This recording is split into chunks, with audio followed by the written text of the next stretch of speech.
इस कलयुग में किसी की भी हत्या होने को भी अपने राजनीतिक स्वार्थ में कैसे उपयोग किया जाता है, इसका ताजा उदाहरण मोहनगढ़ थानांतर्गत ग्राम कुमेडी में उस वक्त देखने को मिला जब एक व्यक्ति की हत्या होने के बाद राजनीतिक फायदा उठाने की मंशा से मृतक के परिजनों को भड़काकर क्षेत्र का माहौल खराब करने का प्रयास किया जाने लगा।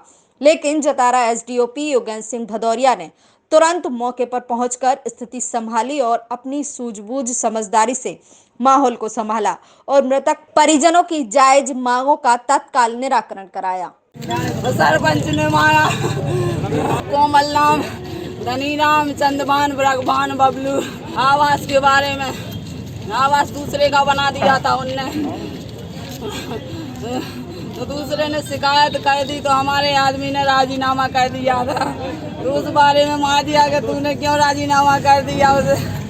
मृतक रामप्रकाश विश्वकर्मा के आवास में गड़बड़ी किए जाने के विरोध में जब मृतक द्वारा शिकायत की गई तब ये शिकायत इतनी घातक साबित हुई कि रामप्रकाश विश्वकर्मा को अपनी जान से हाथ धोना पड़ा।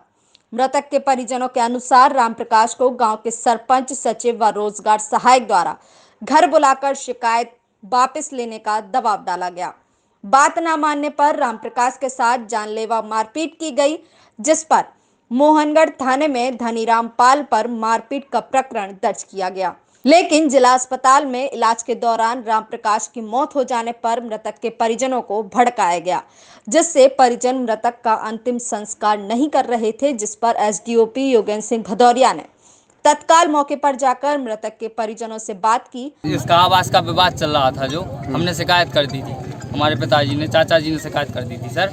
तो उस विवाद में इन्होंने हमारे ऊपर शंका डाली कि तुम करवा रहे हो जो करवा रहे हो। हमारे पिताजी पे शंका डाली कि तुम जो करवा रहे हो तुम करवा रहे हो, और फिर हमको एक दो बार धमकी भी दी सर। ये धमकी दी कि अपना राजीनामा करवाओ वरना हम किसी भी सदस्य को बचने नहीं देंगे। सर धनीराम पाल ने धमकी दी एक दो बार और ब्रगभान पाल ने भी दी। मारपीट 4 लोगों ने की है सर। कौन भाई? वो सर 4 नहीं सर, 5। एक रानू शुक्ला जो घर से ले गए, जो घर से खाना खाते हुए समय ले गए, और दूसरे धनीराम पाल, और तीसरा कोमल पाल, चौथा चंदभान पाल रोजगार सहायक। हम लोग ये चाहते हैं कि हमें न्याय मिले जितना जल्दी हो सकता है, जितना जल्दी।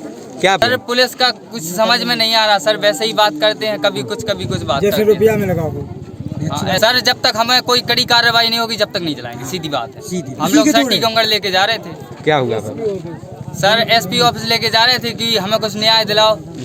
कल जो घटना हुई थी उसमें धनीराम पाल और अन्य 4 लोग द्वारा मृतक के साथ मारपीट की गई थी, और इस संबंध में हम लोगों द्वारा पहले ही एफआईआर लॉन्च कर ली गई थी।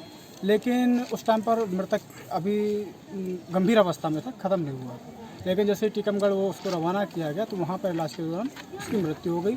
इसके पश्चात टीआई साहब द्वारा उनके कथनों के आधार पर और मेरे द्वारा 302 का इजाफा किया गया है और 120 भी बढ़ाई गई है। साथ साथ में 4 जो नाम बताए थे कि परिवारजन कथनों के आधार पर उनको भी बढ़ाया गया और आश्वासन दिया है कि आप जो बोलेंगे, जैसी आप प्रक्रिया, लीगल प्रक्रिया होगी, कानूनी कार्रवाई होगी, हम उसमें पूरा सहयोग करेंगे और आप लोग को भी हमारा सहयोग करना पड़ेगा। इस आधार पर अभी जो मैं आपको नाम बताना चाह रहा हूँ, पहले धनीराम पाल का नाम जोड़ा गया था, उसके बाद एफआईआर में 4 लोग के नाम जोड़े गए हैं। ब्रजभान पाल, कोमल पाल, चंद्रभान पाल और रानू शुक्ला के नाम जोड़े गए हैं। और हमारा सहयोग सभी लोग अभी यहाँ कर रहे हैं, और जो अभी अव्यवस्था बनी है वो इनको थोड़ा गलत डायरेक्शन दिया गया था, फिर उनको मेरे द्वारा समझाया गया, टीआई साहब द्वारा समझाया गया, तो अब हमारे लोग मान गए हैं कि लीगल प्रक्रिया जो है वो हम लोग कर रहे हैं अब। और जो प्रधानमंत्री आवास योजना के तहत था, तो इसके संबंध में एक हमारे पास लिंक मिला है। बाकी इन्वेस्टिगेशन का विषय है कि हम लोग क्या क्या इसमें तथ्य जोड़ते हैं। परिजनों की मांग के अनुसार एफआईआर में धनीराम पाल के अलावा चंद्रभान पाल, ब्रगभान पाल, रानू शुक्ला, कोमल पाल के नाम जोड़कर कुल 5 आरोपियों के विरुद्ध प्रकरण दर्ज कर 302 एवं 120 की धारा भी बढ़ाई गई, जिसके बाद मृतक के परिजन संतुष्ट हुए और मृतक का अंतिम संस्कार किया गया।